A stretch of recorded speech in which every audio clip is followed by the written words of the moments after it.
स्वः तत्सवितुर्वरेण्यं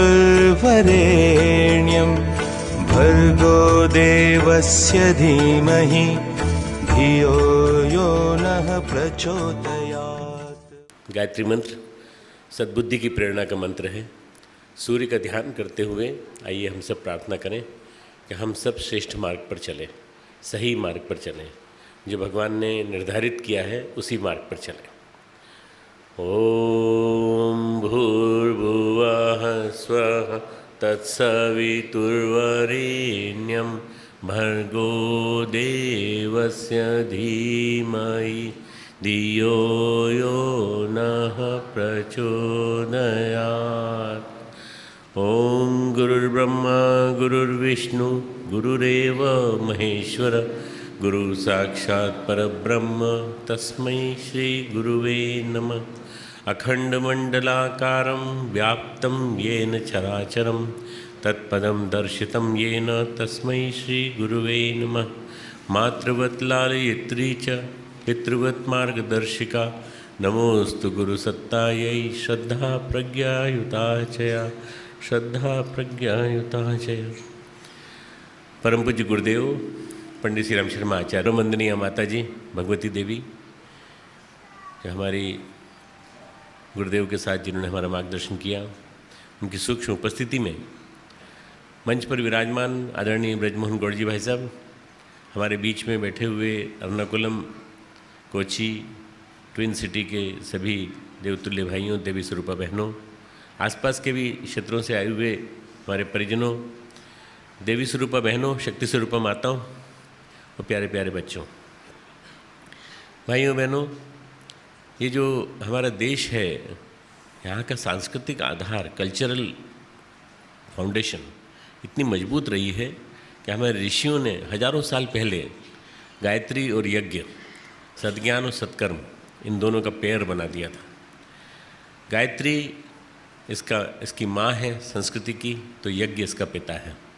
ये दोनों मिलकर के हमारे जीवन को गढ़ते हैं, जीवन को व्यवस्थित बनाते हैं, जीवन की एक संरचना करते हैं कि हमारा जीवन कैसे चलना चाहिए।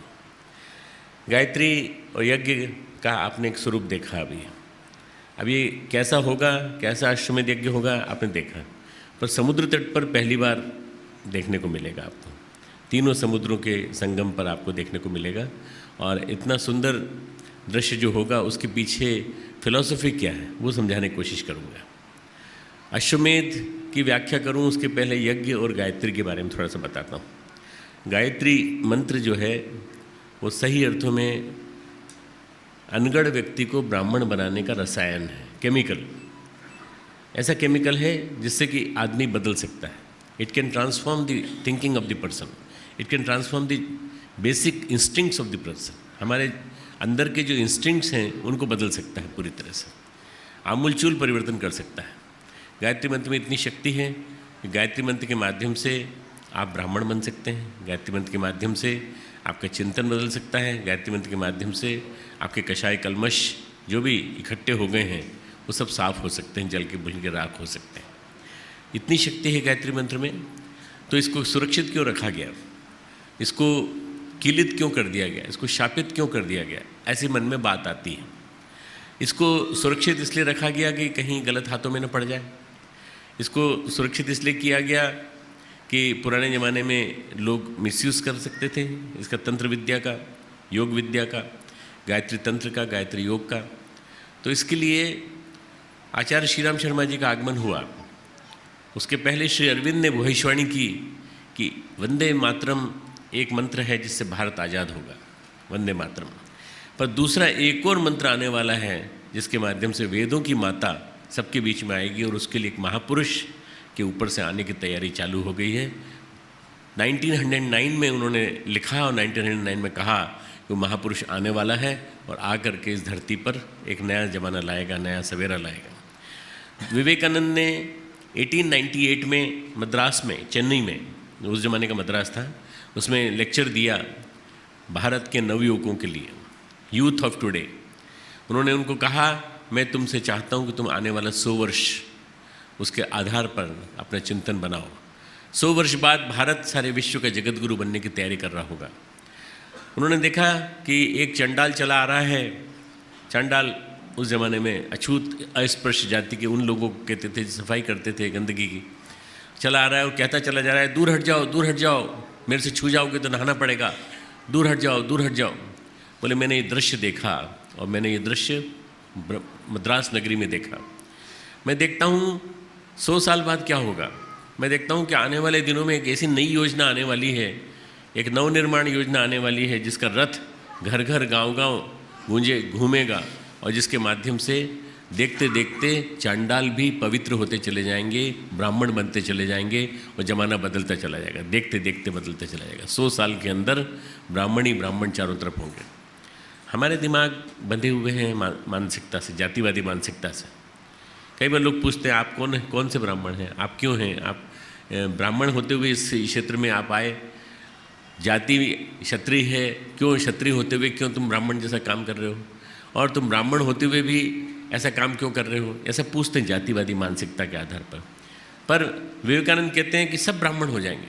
ब्राह्मण हो जाएंगे मतलब ब्राह्मण, ब्रह्म का चिंतन करने वाले, ब्रह्म में निरत रहने वाले ऐसे लोग बढ़ जाएंगे समाज में। तो ऐसे लोग बढ़ेंगे तो कैसे बढ़ेंगे? गायत्री के माध्यम से। श्री अरविंद कहते हैं गायत्री के माध्यम से। गायत्री जब सब जगह फैल जाएगी तो चारों तरफ ज़माना बदल जाएगा। मित्रों, हमारे गुरुदेव 1911 में जन्मे और उन्होंने 15 साल की उम्र में बता दिया कि वो एक नया काम, एक विशेष काम, एक विशेष दायित्व लेकर के आए हैं। With a special responsibility given to him by the almighty वो आए हैं यहाँ पर। अगर वो आए हैं तो कुछ काम करने के लिए आए हैं। 15 साल की उम्र में उनके गुरु ने उनको माला थमा दी और कहा रोज़ 80 माला करो, 24 लाख का 24 अनुष्ठान करो, कम पड़े तो थोड़ा और ज़्यादा समय ले लो पर कम नहीं होना चाहिए, तप करो, तप के साथ साथ खान पान में संयम रखो। और 15 साल का बच्चा कैसा समझेगा इन सब बातों को, पर उन्होंने समझाया, उनके अंतःकरण में बैठ करके बताया कि हम तुम्हारे गुरु हैं, कई जन्मों से गुरु हैं, और उस गुरु होने के नाते हम तुमको बता दें कि हम तुम्हारी रक्षा करेंगे, हम तुम्हारे साथ साथ चलेंगे। आगरा से 20-25 किलोमीटर दूर रावलखेड़ा नाम का गांव, वहाँ पर उनको बोध हुआ कि हमारे गुरु हमको मार्गदर्शन दे रहे हैं।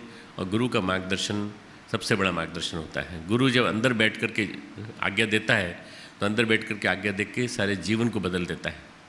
परम पूज्य गुरुदेव को ये बताया गया कि तुमको केवल गौ की दूध से बनी हुई छाछ बस वो लेना है। गौ के गोबर में से निकलने वाला जो जौ होगा, जो बार्लिस जो होगा, उसी को तुमको छाप करके खाना है और वही तुम्हारा दिन भर का भोजन है, 24 घंटे का। मित्रों, हम लोग जब कल्पना करते हैं अपनी 15 साल की उम्र से लेकर 50 साल की उम्र तक की, सोचते हैं वो जवानी के दिन थे, हमने कितने प्रेम से खाया होगा, कितना एंजॉय किया होगा। How much we have enjoyed our livelihood, our youthhood. I was studying in medical college, I was studying in doing my MD, and I used to eat in the various messes because my father was not there at Indore. So I used to eat in various places, and we know how difficult it is to get the proper food, vegetarian food. इसको पाने के लिए हमने सारे शौक समाप्त किए और जो मिलता था वो खा लेते थे। हमने अपने जीवन को जिस तरह से जिया, पर गुरुदेव ने तो एक ही चीज़ खाई पूरे 24 साल तक, 27 साल तक। और गुरुदेव ने जितने दिन खाया उतने दिन उनकी माँ ने भी वही भोजन किया जो उनका बेटा कर रहा था। माता जी आई तो माता जी ने भी वही भोजन किया जो गुरुदेव कर रहे थे। इसका मतलब ये कि एक के तप में 3 का तप मिल गया, माँ का भी मिल गया, पत्नी का भी मिल गया, तीनों ने मिलकर के तप किया और वहाँ से गायत्री परिवार खड़ा हुआ है। That is the foundation of Gayatri परिवार। तप से फाउंडेशन होती है, तप से ये धरती रची गई, तप से ये दुनिया बनी और तप से ही सारा का सारा संसार बना है। तप के माध्यम से परम पूज्य गुरुदेव ने इस गायत्री परिवार को खड़ा किया और गायत्री परिवार बढ़ते बढ़ते आज 11 करोड़ लोगों में फैला हुआ है, पूरा ऑल ओवर द वर्ल्ड, अब मोर देन 110 मिलियन पीपल। और 11 करोड़ लोग जो हैं, इनके माध्यम से हम एक संदेश देते हैं कि सद्बुद्धि का व्यापार होगा, सन्मार्ग पर चलने की भावना होगी और सत्कर्मों में निरत होगे तो आप देखते चले जाओ आपका बिजनेस बढ़ता चला जाएगा। बिजनेस कौन सी चीज़ है? वो व्यापार नहीं जो आप लोग करते हैं, वो व्यापार जो जीवन व्यापार कहा जाता है।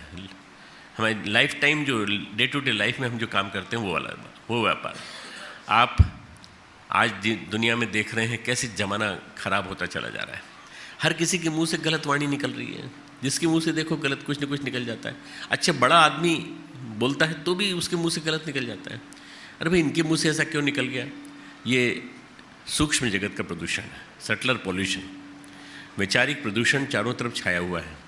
और जो थॉट पॉल्यूशन है, उस थॉट पॉल्यूशन की वजह से आदमी गड़बड़ा रहा है, और वो गड़बड़ा रहा है, उसकी वजह से क्या हो रहा है कि हमारे चारों तरफ आस्था संकट का एक वातावरण छाया हुआ है, एक विभीषिका छाई हुई है आस्था संकट की। उस आस्था संकट की विभीषिका को निवारण करने के लिए हमें गायत्री के विशाल महायज्ञों की जरूरत पड़ती है। गायत्री सद्ज्ञान है, यज्ञ सत्कर्म है, दोनों का जोड़ा है। और इन दोनों को जोड़ने के लिए एक ऐसी प्रक्रिया जो इन दोनों को बांध सके, वो है अश्वमेध। अश्वमेध का मतलब होता है आसुरी वृत्तियों पर नियंत्रण करने के लिए किया गया सत्कर्म। आसुरी वृत्तियाँ, इविल इंस्टिंक्ट्स। आपने कभी सुना था आज से 5 साल पहले, 10 साल पहले, कि इस सीमा तक दुराचार होंगे कि छोटी छोटी 3-3, 4-4, 5-5 साल की बच्चियों के साथ यौन दुराचार होंगे? Sexual exploitation of the young girls and young women will start happening. हम कल परसों कालीकट में थे। कालीकट में थे, हम लोगों को बताया गया कि, और इसके पहले हम मैंगलोर में थे, बोले even night, whole night you travel, कुछ नहीं होता यहाँ पे, कुछ गड़बड़ नहीं होती, किसी को नहीं। पर तो नॉर्थ इंडिया में you can not travel without security. North India में अपराध बहुत ज़्यादा है, बहुत ज़्यादा क्राइम है, स्पेशली सेक्सुअल क्राइम बहुत ज़्यादा है। और सेक्सुअल क्राइम इतना ज़्यादा है, इससे पता चलता है कि आदमी की थिंकिंग पॉल्यूट हो गई है पूरी तरह से। उस थिंकिंग को सही करने के लिए केमिकल कोई सा भी यूज़ करो, सबसे बड़ा केमिकल होगा एक ब्रह्मांडी मिसाइल। और ब्रह्मांडी मिसाइल तब आएगी जब हम अश्वमेध का प्रयोग करेंगे। तो हम लोगों ने करीब 41 अश्वमेध यज्ञ कर लिए हैं। ये 42nd अश्वमेध यज्ञ है हमारा, 40, जहाँ पर हम कन्याकुमारी में कर रहे हैं। कन्याकुमारी क्यों कर रहे हैं? हमने हिमालय में कर लिया, शिमला में, हमने हरिद्वार के पास काशीपुर, बिल्कुल नैनीताल के नीचे, वहाँ पर भी कर लिया, हमने कोलकाता के पास भी कर लिया, और हमने गुजरात में भी कर लिया, सब जगह कर लिया, नॉर्थ ईस्ट वेस्ट सब कर लिया। साउथ के एक्सट्रीम पे यहाँ से उसकी जो वाइब्रेशन जब जाएंगे तो निश्चित रूप से स्वामी विवेकानंद की दृश्य उस विज़न को साकार करेंगे, जिस विज़न के माध्यम से उन्होंने देखा था एक अखिल विश्व, एक विराट विश्व का सपना। और विराट विश्व का सपना देखा था विवेकानंद रॉक पर बैठ कर के उन्होंने जब ड्रीम किया, उन्होंने सपना देखा, तो उन्होंने देखा कि वास्तव में मेरा देश बड़ी समस्याओं से ग्रसित है, बड़ी परेशानियां हैं। It is suffering from lot of problems and lot of day to day difficulties. How to overcome this difficulties, कैसे होगा ये सब? तो उन्होंने सपना देखा कि पूरा का पूरा देश संस्कृतिमय हो रहा है, पूरे के पूरे देश की संस्कृति भारतीयता से अभिपूरित हो रही है, और पूरा देश बदलता चला जा रहा है। कब होगा? 100 साल के बाद। ये उनका स्वप्न था 1894 का, जब वो जाने वाले थे अमेरिका, उसके पहले। वहीं बैठे बैठे उन्होंने सपना देखा कि मुझे विदेश जाना चाहिए, मुझे जा कर के विश्व धर्म, विश्व संस्कृति की ध्वजा को, पताका को फहराना चाहिए। जब वो अमेरिका गए, अमेरिका में जाकर उन्होंने अपनी आवाज़ गुंजायमान की विश्व धर्म सम्मेलन में, सब लोगों ने खड़े होकर के ताली बजाई जब उन्होंने कहा my dear brothers and sisters. पहली बार किसी ने सुना था कि भाइयों और बहनों भी संबोधन होता है, नहीं तो my dear ladies and gentleman यही संबोधन हुआ करता था। वहाँ my dear ladies and gentleman के बजाय my dear brothers and sisters of America. आहा, क्या बात थी! खड़े होकर ताली बजाई सब लोगों ने, और वो ताली करीब 1.5-2 मिनट तक बजती रही। और बजने के बाद सब बैठे, तो उन्होंने सुना, और जो उन्होंने सुना, उन्होंने कहा कि इस सभा में जो संवाद होगा आने वाले 18 दिन तक, 7 दिन तक, उस संवाद के माध्यम से एक ऐसी घंटी बजेगी, एक मृत्युनाद होगा जो विश्व की धर्मांधता को समाप्त कर दे। मित्रों, आप सब केरल में बैठे हैं, और केरल में बैठ कर के आप यहाँ की समस्याओं को ज़्यादा अच्छी तरह जानते हैं, हम भी जानते हैं अच्छी तरह से। और जानने के बाद हम ये भी समझते हैं कि केरल की समस्याओं का समाधान केवल एक ही है कि यहाँ भारतीय संस्कृति का ज़्यादा से ज़्यादा प्रचार किया जाए। यहाँ ज़्यादा से ज़्यादा लोगों को पता चले कि वास्तव में हमारी संस्कृति है क्या। हमारी संस्कृति संवेदना की बात करती है, आपस में एक दूसरे के प्रति प्यार की बात करती है। हमारी संस्कृति धर्म पर चलने की बात करती है, धर्म यानी कर्तव्य परायणता, ड्यूटी पे चलने की बात करती है। हमारी संस्कृति एकेश्वरवाद की बात भी करती है, बहुदेववाद की भी बात करती है। हमारी संस्कृति अवतार परंपरा की बात करती है। अवतार यदा यदा ही धर्मस्य ग्लानिर्भवति भारत, ये सब हमेशा होगा। प्रकृतिम स्वाम अधिष्ठाय, प्रकृति को मैं अपने अंदर अधिष्ठान में करके मैं समय समय पर आता हूँ और समय पर आकर सारी दुनिया को ठीक कर देता हूँ। उस आश्वासन के ऊपर टिकी हुई है। इसमें हमारे यहाँ स्वर्ग और नरक की जो मान्यता है वो हमारी संस्कृति का मूल प्राण है। हमारे यहाँ संस्कृति में पुनर्जन्म की मान्यता है। पुनर्जन्म होगा, अगर तुमने गलत काम किए तो पुनर्जन्म वैसा ही होगा जैसे तुमने गलत काम इस जन्म में किए हैं। अच्छे काम करोगे तो अगला जन्म अच्छा होगा। ये हमारी पुनर्जन्म की मान्यता, ये संस्कृति की मान्यताएं बता रहा हूँ सारी। संस्कृति की मान्यताएं हैं माता पिता के प्रति सम्मान, और माता पिता के प्रति सम्मान जो रखेगा वो जब माता पिता के दिवंगत हो जाने के बाद उनके लिए श्राद्ध तर्पण भी करेगा, पितरों की तृप्ति के लिए काम भी करेगा। ये हमारे धर्म संस्कृति के प्राण हैं सारी चीज़ें। इन सब चीज़ों को, भारतीय संस्कृति को विज्ञान सम्मत सिद्ध करके लोगों ने बता दिया है कि भारतीय संस्कृति में जो प्राण है वो कहीं नहीं है। पर मित्रों, देखते देखते हमारे देश में बहुराष्ट्रीयकरण हुआ, देखते देखते वैश्वीकरण हुआ, ग्लोबलाइजेशन, अर्बनाइजेशन। आपके यहाँ मेट्रो बन रही है तो लोगों ने हमको खूब डरा दिया कालीकट में, मत जाना आप, कालीकट जाएंगे आप, कोचीन जाएंगे तो कोचीन में बहुत ट्रैफिक जाम लगता है और ये होता है वो होता है। तो मेट्रो बनेगी भाई, मेट्रो बनेगी तो ट्रैफिक का प्रॉब्लम सॉल्व होगा डेफिनेटली। बट बहुराष्ट्रीयकरण जब होता है, बहुराष्ट्रीयकरण का मतलब था बड़े बड़े मॉल्स, बड़े बड़े मल्टीप्लेक्स, बड़ी बड़ी चीज़ें, और इन सब के साथ साथ एक discrimination between the two people, एक हायर ग्रेड और एक लोअर ग्रेड। इन दोनों के बीच में हम अंतर करने लगते हैं दोनों के बीच में। जिसके पास पैसा है वो मॉल में जाके खरीदेगा, जिसके पास पैसा नहीं है वो बाहर से दूर खड़ा होकर दूर से खड़ा देखेगा उसको, वो खरीद नहीं सकता अंदर जाके। ऊंच नीच का भेद बनाता है ये जो सिस्टम है, वेस्टर्न सिस्टम। वेस्टर्न सिस्टम हमारे जीवन में एक प्रकार से एक इन्फीरियरिटी कॉम्प्लेक्स लाता है, और ये वेस्टर्न सिस्टम जो है हमारे जीवन को अपूर्णताओं से भर देता है। कबीरदास जी ने कहा है, रूखी सूखी खाए के ठंडा पानी पी, देख पराई चुपड़ी मत ललचाए जी।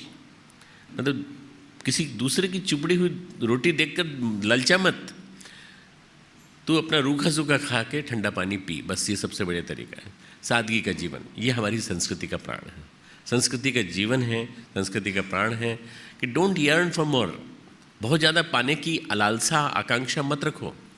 तेन त्यक्तेन भुंजिता माँ कृत कसस्विधनम, इसको भोग तो करो पर त्याग के साथ, देना सीखो, देना सीखो। इसलिए हमारे यहाँ गायत्री के साथ जोड़ा गया यज्ञ को। यज्ञ यानी देना, यज्ञ यानी दान करना, देते रहना। देते रहने की परंपरा जब तक चलती रही हमारे देश में, तब तक आदमी समृद्ध बना रहा, संस्कृति समृद्ध बनी रही, संपन्न बनी रही। परंतु जब तक देने की परंपरा समाप्त हो गई तब तक सब कुछ समाप्त हो गया। मित्रों, आप लोगों ने सबने इकट्ठा करके अग्रसेन हॉल ये बनाया, तो इसमें सबने दिया है, सबका दिया हुआ इसमें एक अंश है, छोटा छोटा अंश। हमारे गुरुदेव ने लोगों से 20 पैसा रोज़, 1 रुपया रोज़, एक दिन की कमाई, महीने की 1 दिन की कमाई, ये लेना चालू किया तो इतना बड़ा गायत्री परिवार खड़ा हो गया। मित्रों, हम आपसे कह सकते हैं कि सबसे बड़ा संगठन पूरे विश्व में अगर कोई है जो लोगों के समर्थन से खड़ा हुआ है तो गायत्री परिवार है, सबसे बड़ा संगठन।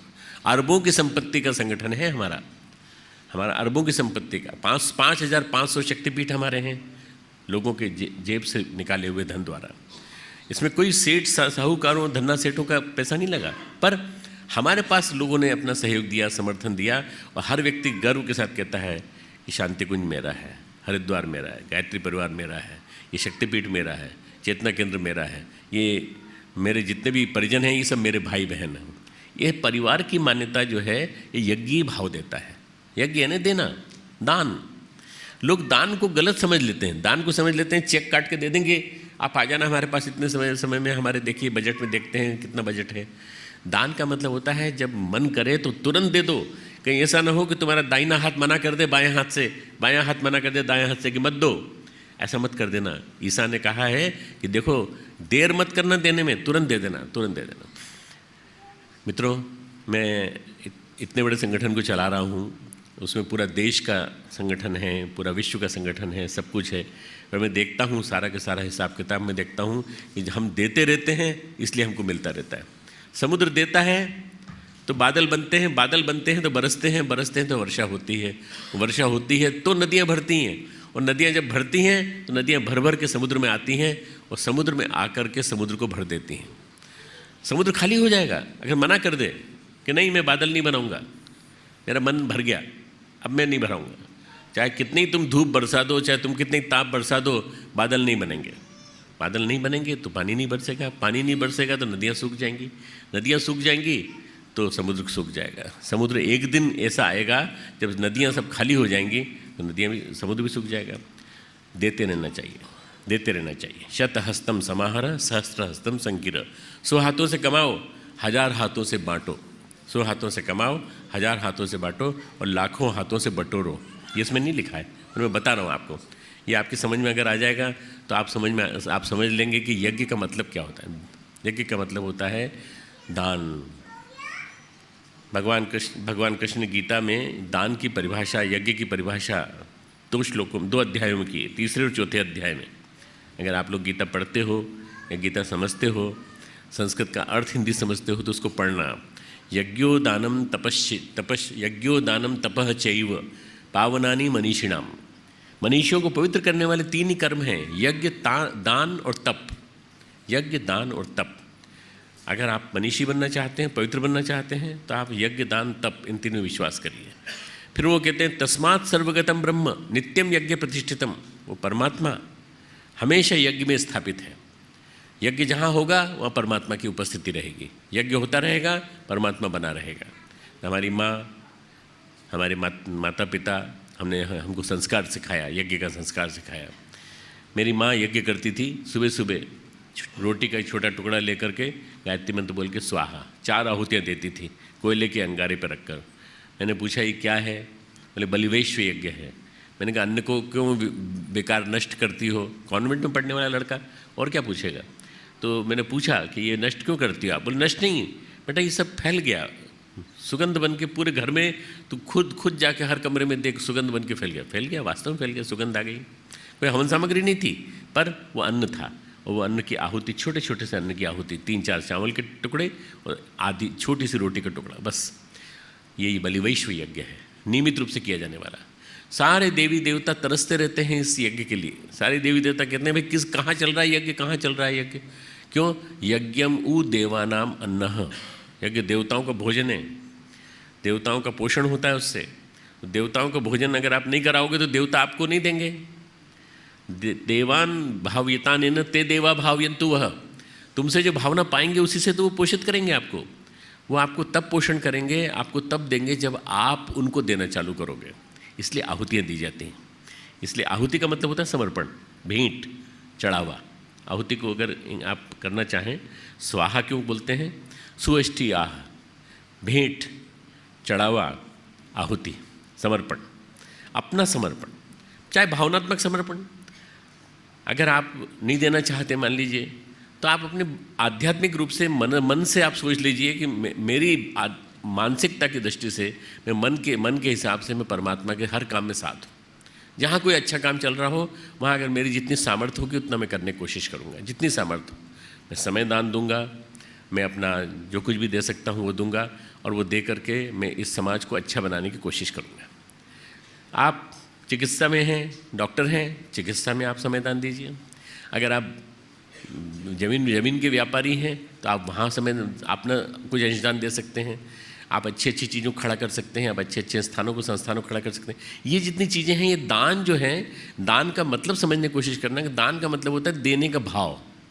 जहाँ देते रहते हैं वहाँ मिलता रहता है, जब देते नहीं हैं तो मिलना बंद हो जाता है। इसलिए आदमी को देना चाहिए दान। दूसरा अर्थ है देव पूजन। देव पूजन का मतलब है, लोग समझते हैं देवताओं का पूजन।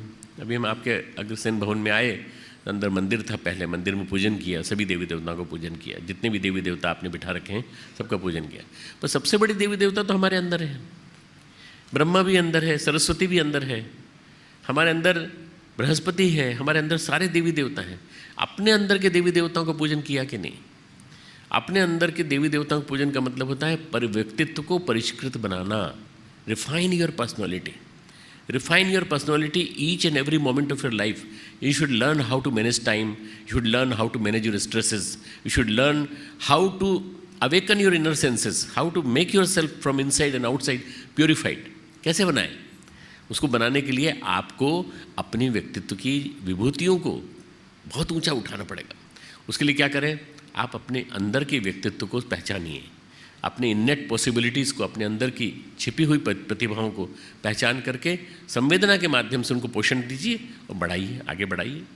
आपके अंदर कुछ लिखने की सामर्थ्य है, उसको लिखिए। समाज के लिए कुछ करने की सामर्थ्य है, वो करिए। आप कुछ बोल सकते हो तो बोल के बताइए, कुछ गा सकते हो तो गा के दिखाइए। आप जो कुछ भी कर सकते हो वो आपके अंदर प्रतिभा हो, उस प्रतिभा का आप नियोजन करिए। ये है संवेदना, ये है अपने अंदर से किया जाने वाला परिष्कृत व्यक्तित्व का परिष्कृतिकरण। ये है देव पूजन। देवता अंदर हैं, बाहर जरूर हैं, बाहर दिखाने के लिए हैं कि देखो ये देवता ऐसे होते हैं, गणेश, पर गणपति तुम्हारे अंदर भी है, शिव तुम्हारे अंदर भी है, पार्वती तुम्हारे अंदर भी है, बृहस्पति तुम्हारे अंदर भी है। तुम्हारी इस मनुष्य काया में सब कुछ बैठा हुआ है। इसको पहचानने की कोशिश करो। Try to identify your godly consciousness. अपने अंदर बैठी हुई परमात्मा की शक्ति को पहचानो। तीसरा है संगतिकरण। संगच्छध्वम संवदध्वम शंभु मनांसी जानतम। वेद कहता है साथ साथ चलो, साथ साथ चलो। साथ चलोगे तो हमेशा सुरक्षा होगी तुम्हारी, हमेशा तुम्हारा धर्म रक्षा करेगा। धर्मो रक्षति रक्षितः। धर्म उसकी रक्षा करता है जो धर्म की रक्षा करता है। केरल में धर्म क्यों गड़बड़ाया? क्योंकि हमारे यहाँ साथ साथ चलने वाले लोग कम हो गए। साथ साथ चलने वाले लोग ज़्यादा होते तो एक साथ मिलकर के हम मुकाबला कर सकते थे सबका, पर हमने यहाँ धर्म कमज़ोर हुआ हमारा। और वो सबके सब संगठित होकर आए थे, तो उन्होंने सबके सब मिल करके हमारी संस्कृति पर और सभ्यता पर पूरी तरह से आक्रमण किया, गड़बड़ा दिया। मित्रों, अभी भी हम एक हो सकते हैं यदि हम यज्ञीय भाव पैदा कर लें। इस यज्ञीय भाव में जब अश्वमेध जुड़ जाता है तो अश्वमेध का मतलब होता है कि राष्ट्र का संगतिकरण, राष्ट्र का संगठन। राष्ट्र कौन सा? हमारा राष्ट्र, हमारी कम्युनिटी। सबसे पहले मेरा परिवार, मेरा परिवार। पहला राष्ट्र तो मेरा घर, दूसरा राष्ट्र मेरे आसपास का कम्युनिटी, मेरे आसपास का माहौल पूरा का पूरा, मेरा प्रांत, मेरा राज्य, और उसके बाद फिर मेरा राष्ट्र। और केवल हिंदुस्तान नहीं, पूरा विश्व। वसुधैव कुटुंबकम, पूरा विश्व कुटुंब जो है मेरा, जिसमें कि इकोसिस्टम भी आ जाता है, जिसमें कि सारे के सारे बैक्टीरिया भी आ जाते हैं, जिसमें कि राइजोम्स भी आ जाते हैं, जिसमें कि वनस्पति आ जाते हैं, जिसमें वृक्ष, वनस्पति, जल, प्राणी सब आ जाते हैं, समुद्र आ जाता है। ये सब की रक्षा नहीं होगी, सुनामी आएगी। रक्षा नहीं होगी, कैटास्ट्रॉफीज आएंगी। रक्षा नहीं होगी तो कैलेमिटीज़ आएंगी। देवी विक्षोभ आते रहेंगे और गड़बड़ करते रहेंगे। हमें इसीलिए राष्ट्र के लिए, राष्ट्र के निर्माण के लिए, राष्ट्र के नवनिर्माण के लिए, राष्ट्र के गठन के लिए अश्वमेध करना पड़ता है। अश्वमेध शब्द शतपथ ब्राह्मण से आया है। आपको मालूम होगा हमारे ग्रंथों में सबसे ऊपर वेद है। विद्वान लोग हैं, आप पर बताना जरूरी है, तब कि सबको पता चल जाए। सबसे ऊपर वेद हैं, और वेदों की माता गायत्री है, वेद माता गायत्री, क्योंकि वहाँ से प्रथम अक्षर निकला। ओम अक्षर जन्मा। ब्रह्मा जी ने 3 वेदों को जन्म दिया, 3 वेद बने। चौथा वेद फिर बाद में वेदव्यास ऋषि ने अथर्वण ऋषि के माध्यम से तैयार करवाया, वो अथर्ववेद बना। वो आयुष का बना, मतलब हमारे हेल्थ के लिए, सांसारिक परिस्थितियों को देखते हुए। तो ये 4 वेद बने। 4 वेद बने। वेद के बाद नीचे जो आते चले गए ब्राह्मण, आरण्यक, उपनिषद, और इन उपनिषदों का निचोड़ आ गया गीता में 5000 साल पहले। और उस गीता के बाद फिर बाकी सब चीज़ आ गई। अब कई बार हम अपने बच्चों से पूछते हैं, विदेश में पूछते हैं, मैं विदेश में 80 देशों में गया, सब जगह मैंने बातचीत की, सबसे पूछता हूँ बच्चों से, बच्चों हमारा एंशिएंट बुक कौन सी है? जैसे क्रिश्चियन की एंशिएंट बुक है, सबसे पुरानी बुक क्या है? बाइबल। मुसलमानों की क्या है? कुरान। हमारी बुक कौन सी है? हिंदुओं की कौन सी बुक है? कोई कहता है सत्यनारायण व्रत कथा, कोई कहता है गायत्री चालीसा, कोई कहता है वो विभिन्न जो छोटी छोटी किताबें हमारे घर में मिलती ना, वो नहीं है। हमारी सबसे पुरानी किताब है वेद। वेद हमारा सबसे एंशिएंट, जहाँ से ओरिजिन हुआ है इस संस्कृति का, वैदिक संस्कृति का, वो वेद है। वेद से सारा शुरुआत हुई और वेद में इसके बाद ब्राह्मण आए। ब्राह्मण में शतपथ ब्राह्मण में उल्लेख आता है अश्वमेध, तस्माद राष्ट्रीय अश्वमेधेन यजेत। इस राष्ट्र का यजन करो। यजन यानी संगतिकरण, संगठन।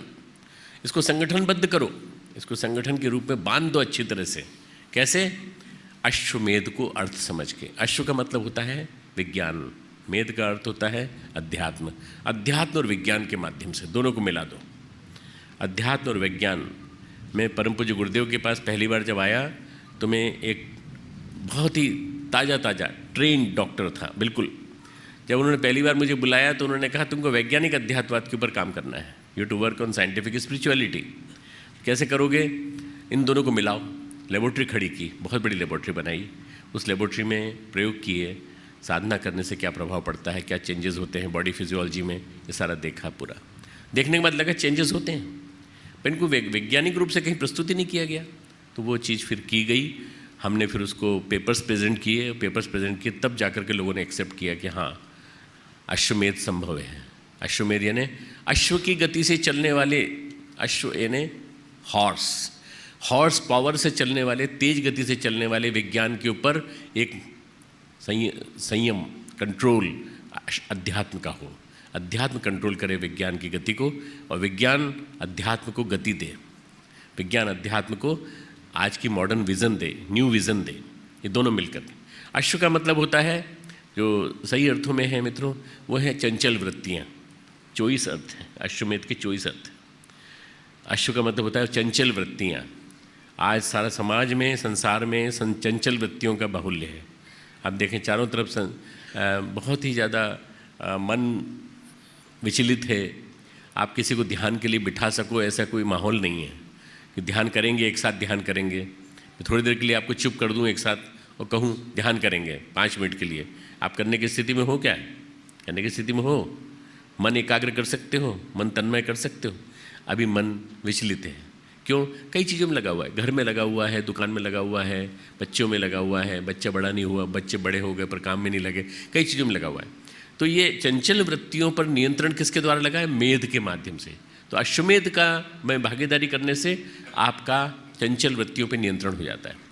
अश्व का मतलब होता है आपकी जो जितनी प्रकार की पृथ्वी की संपदा है पूरी की पूरी, वो हरियाली, फसल सब। और मेध का मतलब होता है बढ़ाना, उस पृथ्वी की संपदा को बढ़ाना। तीसरा अर्थ बता रहा हूँ, चौथा अर्थ बता रहा हूँ।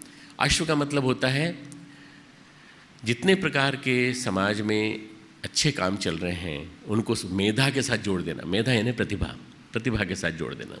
प्रतिभा के साथ जोड़ करके अश्व की गति से तेज चलना, हॉर्स स्पीड से चलना, हॉर्स की स्पीड से, ये अश्वमेध है। मध्यकाल में ऐसा समय आया, आप में से कई लोग राजस्थान के हैं, आपको मालूम है, जयपुर के राजा ने अश्वमेध किया तो घोड़ा काट दिया और एक पूरी राज्य को जीत लिया, घोड़ा काट दिया। क्या इस अश्वमेध में भी घोड़ा काटेंगे? नहीं, घोड़ा नहीं काटेंगे। ये सिंबॉलिक है, दिस इज सिंबॉलिक है। और अश्वमेध का मतलब होता है, शतपथ ब्राह्मण को पढ़ने के बाद समझ में आएगा अश्वमेध का क्या मतलब होता है। तो मित्रों, बेसिक जो एम है वो है राष्ट्र का संगठन। राष्ट्र का संगठन। सूर्य को अश्व कहा गया है, सूर्य अश्व है, अश्वम वही सूर्य है। और सूर्य की उपासना करना, अश्वमेध की उपासना करना बताया गया। अश्वमेध के माध्यम से सूर्य की उपासना, अर्थात हम अश्वमेध के माध्यम से सूर्य को अपने जीवन में धारण करते हैं, कण कण में धारण करते हैं। सूर्य क्या है? गायत्री का देवता है। गायत्री का देवता होने के नाते सूर्य हमारे कण कण में विराजमान हो जाए तो अंदर से कुहासा मिट जाए, अंदर से आलस्य प्रमाद चला जाए, ईर्ष्या चला जाए, देश द्वेष चली जाए, ये सब चले जाए, हमारे अंदर से ये सारी दुष्प्रवृत्तियाँ चली जाएँ। ये अश्वमेध है। अश्वमेध का जब मतलब समझ में आ जाएगा तो आपको समझ में आ जाएगा इसमें भागीदारी करने का पुण्य क्या है। सबसे बड़ा पुण्य है इसमें जो भागीदारी करता है उसका यश चिरस्थायी बन जाता है, उसके घर की समस्याएं समाधान हो जाती हैं, उसके रुके हुए काम होने लगते हैं और उसके अंदर जितने प्रकार की और भी एक्टिविटीज़ हैं, जो भी अंदर संभावनाएं हैं, पॉसिबिलिटीज़ हैं, वो बढ़ने लगती हैं और इतनी तेज़ी से बढ़ने लगती हैं कि वो अपने आप को खूब तेजस्वी होकर के गतिशील करने लगता है काम में, समाज के काम में। अश्वमेध से समाज की सोई हुई जितनी प्रवृत्तियां हैं, सोई हुई जितनी भी हमारी प्रतिभाएं हैं, वो जागती हैं। मेधा का जो वर्धन करे, प्रतिभा का जो संवर्धन करे, वो अश्वमेध। इसलिए ये अश्वमेध यज्ञ कन्याकुमारी में विवेकानंद केंद्र में होने जा रहा है 28, 29, 30, 31 जनवरी 2016। अगला साल आ रहा है, 2016 आ रहा है। 4 दिन है। आप अभी से अपने 4 दिन उसके लिए निकाल के रखिए। Spare 4 days and put it in your calendar में अभी से डाल के रखिए कि हमको जाना है यहाँ। हमको तो आने में हमको तो पूरा दिन लगेगा, सुबह से शाम तक हम पहुँचेंगे। इन लोगों को आने में 2 दिन लगेंगे, पर आपको तो जाने में मुश्किल से 6 घंटे लगेंगे, 6-7 घंटे से ज़्यादा कुछ नहीं लगेगा। तो इसमें कुछ नहीं है, सुबह जाकर शाम को आ सकते हो, शाम को आके बिजनेस देख सकते हो, फिर अगले दिन सुबह जाके फिर अटेंड कर सकते हो। आप लोग यज्ञ में आहुतियाँ देंगे, उन आहुतियों का विशेष मूल्य है। ये जो कुंड हैं, विशेष आकृति के कुंड बनाए जाते हैं। कुंड जो हैं देवताओं की प्रतिमाएं हैं, बेसिकली देवताओं की प्रतिमाएं। कुंड कैसा होता है? इस तरह का होता है। वो मंदिर का गोपुरम कैसा होता है? मैं जैसा हाथ बना रहा हूँ ऐसे ही होता है ना। मंदिर इसी तरह से होता है ना। यहाँ ऊपर फ्लैट, ये गोपुरम आपका, चाहे मदुरई का हो, चाहे मीनाक्षी मंदिर हो, चाहे वो कांची का मंदिर हो, इस तरह का होता है। ये क्या करता है? एनर्जी को कंसंट्रेट करता है। मंदिर की ऊर्जा को संग्रहित करके, कॉस्मिक एनर्जी को, ब्रह्मांडी ऊर्जा को संग्रहित करके, कंसंट्रेट करके मंदिर के गर्भ में बैठी हुई, गर्भगृह में जो मूर्ति बैठी है उसके अंदर डाल देता है। जो भी उसका दर्शन करता है उसको मिलता है। उसी को उल्टा कर दो, ऐसा कर दो, तो ये क्या हो गया? पिरामिड हो गया। और पिरामिड हो जाने के बाद ये सारी ऊर्जा को फेंकता है, पूरे देश में, पूरे प्रदेश में, पूरे विस्तार से विस्तार कर देता है। डिसेमिनेट, वो करता है कंसंट्रेट, ये करता है डिसेमिनेट, फैला देता है। तो ये जो अश्वमेध है, इसमें विशेष प्रकार के यज्ञ कुंड होंगे जिसमें कि आप यज्ञ करेंगे। और यज्ञ जब करेंगे और मंत्रों के साथ 3 चीज़ें होती हैं यज्ञ में: मंत्र शक्ति, शब्द शक्ति, ताप शक्ति, ऊर्जा। ताप, यज्ञ में गर्मी होती है, पूरी बॉडी का सर्कुलेशन अपना वो हो जाता है। तीसरा, साधक की शुद्धि, आंतरिक पवित्रता। ये 3 चीज़ें मिल जाने के बाद यज्ञ सफल हो जाता है। इसलिए इस यज्ञ को सफल बनाने के लिए आप अपनी तैयारी अभी से करिए, माहौल बनाइए घर का, परिवार का, सबका, और लोगों को बताइए। और लोगों को बताइए, कहिए कि गायत्री का अश्वमेध यज्ञ करने का ऐसा अनुपम अवसर आया है कि ये बार बार नहीं आने वाला। इस अवसर को चूकना नहीं है। आप कहीं ये मान के चलें कि दूर कभी होगा तो हम, और कभी आएगा तो हम आएंगे। इस बार बहुत मंदी का दौर चल रहा है, तो मंदी के दौर को ठीक करने के लिए आया है अश्वमेध यज्ञ। आप ये क्यों नहीं समझते कि आपके लिए आया है अश्वमेध यज्ञ? ये अवसर जो है इसी काम के लिए आया है। तो आप भागीदारी नहीं करेंगे तो आपकी मंदी कहाँ से दूर होगी? कब प्रतीक्षा करते रहेंगे कि भगवान आए, भगवान आए? तो भगवान तब आते हैं जब भगवान के लिए अपन कुछ करने के लिए तैयार हो जाते हैं। वामन 3 पग भूमि मांगी उन्होंने, वामन ने बलि से। और जब बलि की सारी पाताल लोक, धरती लोक, स्वर्ग लोक सब गिन लिया उन्होंने, तो उसने बलि ने अपना सिर रख दिया कि मेरे पास इसके अलावा कुछ नहीं है, इसमें सब कुछ समाया हुआ है। सर्वदान कर दिया। बस भगवान वामन अवतार ने कहा, सर्वमेध कर दिया तूने, मैं तुझे क्षमा दान देता हूँ, और तू पूरा के पूरा है, जितने भी तूने देवताओं को तो अपने पास छिपा रखा है, लक्ष्मी को छिपा रखा है, इन सबको निकाल के भेज दे, वापस समर्पित कर दे। मित्रों, क्षुद्रता का निवारण, संकुचित वृत्ति का निवारण, क्षुद्रता, संकुचित वृत्ति, हमारे अंदर की नैरो माइंडेडनेस, हमारे अंदर की संकीर्णता, इसका निवारण यज्ञ के द्वारा होता है। और जब ये होने लगेगा तो अपने आप देखिए कि ये जो चारों तरफ आर्थिक मंदी छाई हुई है ना, सब लोग समाधान खोज रहे हैं। मैं एक इकोनॉमिस्ट मैगज़ीन को मैं इंटरव्यू दे रहा था, तो मैंने कहा, इकोनॉमिस्ट मैगज़ीन के इंटरव्यू में मैंने कहा कि अगर कहीं कोई सॉल्यूशन ढूंढना है तो यज्ञ में ढूंढो। यज्ञ में मिलेगा आपको। यज्ञी जीवन जीने में मिलेगा, यज्ञी भावना से मिलेगा। आपको मालूम है हमारे देश में बड़े बड़े पैसे वाले लोग हैं, मुकेश अंबानी हैं, अनिल अंबानी हैं, कितने बड़े बड़े लोग हैं, कितना पैसा है इनके पास। ये लोग निकालते हैं, पैसा निकालते होंगे, वो CSR के नाम पे, कॉर्पोरेट सोशल रिस्पॉन्सिबिलिटी के नाम पे निकालते हैं। पर ऐसा क्या है खास बात? वहाँ तो हमने अश्वमेध किए हैं, मैं मानता हूँ विश्व में हमने, इंग्लैंड में भी अश्वमेध किए हैं, अमेरिका में भी अश्वमेध किए हैं, 5 अश्वमेध अमेरिका में किए हमने। पर इसका प्रभाव उन्हीं पे क्यों पड़ा? बिल गेट्स ने अपनी संपत्ति पूरी दान दे दी मित्रों, पूरा सारा दान दे दिया। अभी वॉरेन बफेट है, उसने भी दान दे दिया सारा पूरा, दोनों ने दान दे दिया। करीब 80% पैसा उन्होंने अपना दान में दे दिया। ये इसके पीछे बहुत बड़ी और भी कई बातें हैं जो मैं आपको बताना नहीं चाहता इस लेक्चर में, कि उस दान के पीछे और क्या बातें हैं। क्रिश्चियनिटी का विस्तार है और भी कई चीज़ें हैं जो मैं बताना चाहता हूँ। पर तीसरी चीज़ जो बताना चाहता हूँ वो है एक जुकनबर्ग करके एक लड़का है, जुकरबर्ग, जो फेसबुक का फाउंडर है। Many of you know it. आपको मालूम होगा कि अभी जब मोदी जी गए थे तो उसके ऑफिस में गए थे, गले मिले और बहुत देर तक बातचीत की। उन्होंने फेसबुक के बहुत सारे सब्सक्राइबर्स हैं, 3.5 करोड़ से ज़्यादा सब्सक्राइबर तो इंडिया में ही, भारत में ही हैं। मालूम नहीं, एक दूसरे का फेस तो देखने का टाइम ही नहीं है और फेसबुक में देखते रहते हैं सबके सब। फेसबुक ऐसी प्रचलित हो गई, ऐसी लोकप्रिय हो गई, पर उस आदमी ने फेसबुक से अर्न होने वाली एक अपनी कमाई, अपनी पहली लड़की के जन्म लेने के बाद, 31 साल का लड़का है वो, पहली लड़की के जन्म लेने के बाद उसने पहली अपनी जो कमाई है उसमें सबसे पहला काम किया, 99% शेयर्स पब्लिक के नाम कर दिए कि ये पब्लिक के लिए है, चैरिटी पब्लिक के नाम है। 99% बहुत बड़ी बात है, बहुत बड़ी बात है। 80 लाख करोड़ रुपये में, और डॉलर में गिने तो थोड़ा कम होगा, पर ये करोड़ रुपया उसने पूरा दान में दे दिया। और उसने कहा मैं हर साल दान देता रहूँगा, हर साल दान देता रहूँगा। ये दान अगर भारत पहुंच जाए तो, ये दान अगर बांग्लादेश पहुंच जाए तो, ये दान अगर गरीब देशों में पहुंच जाए तो सारे देश का, विश्व का कायाकल्प कर सकता है।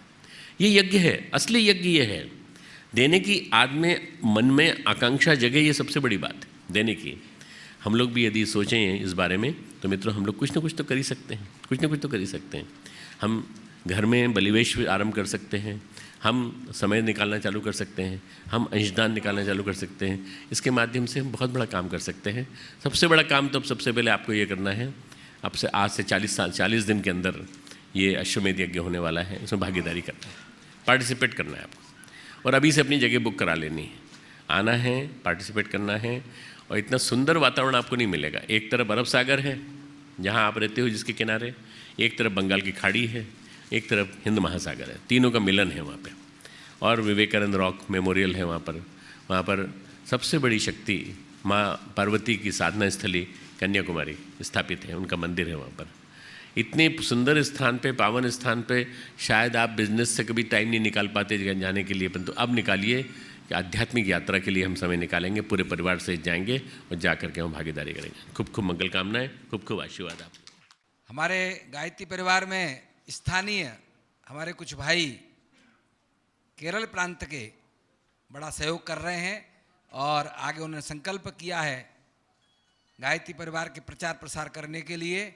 उन्हें परम श्रद्धेय डॉक्टर साहब का आशीर्वाद लेने के लिए मैं आमंत्रित कर रहा हूँ। नाम सुनते ही तत्परता के साथ आने की कृपा करें। श्री कीर्ति कुमार जी, श्री वासुदेवन नमोदुर जी, श्री राजगोपालन जी, श्रीकांत अनवट्टी जी, श्री पुष्कर दत्त गुप्ता जी, सौभाग्यवती मल्लिका फिल्म स्टार हमारे बीच में आई हैं, वो भी यहाँ आने की कृपा करें।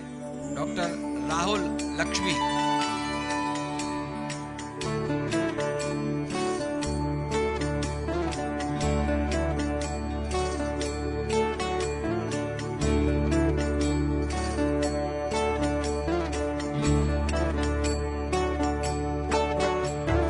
ॐ भूर्भुवस्वः तत्सवितुर्वरेण्यं भर्गो देवस्य धीमहि धियो यो नः प्रचोदयात्। ॐ भूर्भुवस्वः तत्सवितुर्वरेण्यं भर्गो देवस्य धीमहि धियो यो नः प्रचोदयात्।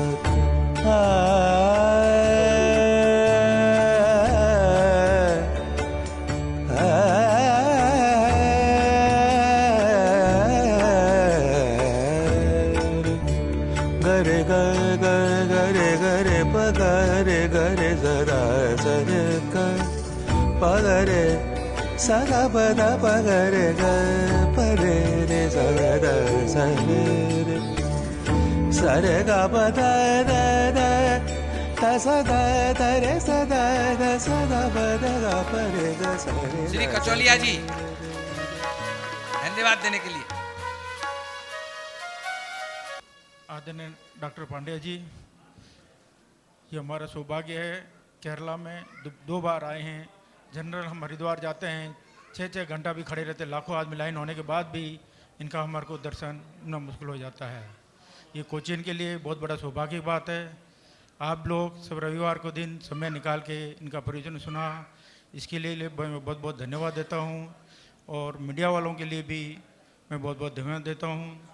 एवं मंडली जो हरिद्वार से आई, इन्होंने भजन के मर सुनाया, उसका भी मैं बहुत बहुत धन्यवाद देता हूँ। और डॉक्टर पांड्या जी और गौड़ जी ने निमंत्रण दिया है कन्याकुमारी के लिए, आप सब लोगों को विशेष आने के लिए मैं निमंत्रण करता हूँ। धन्यवाद।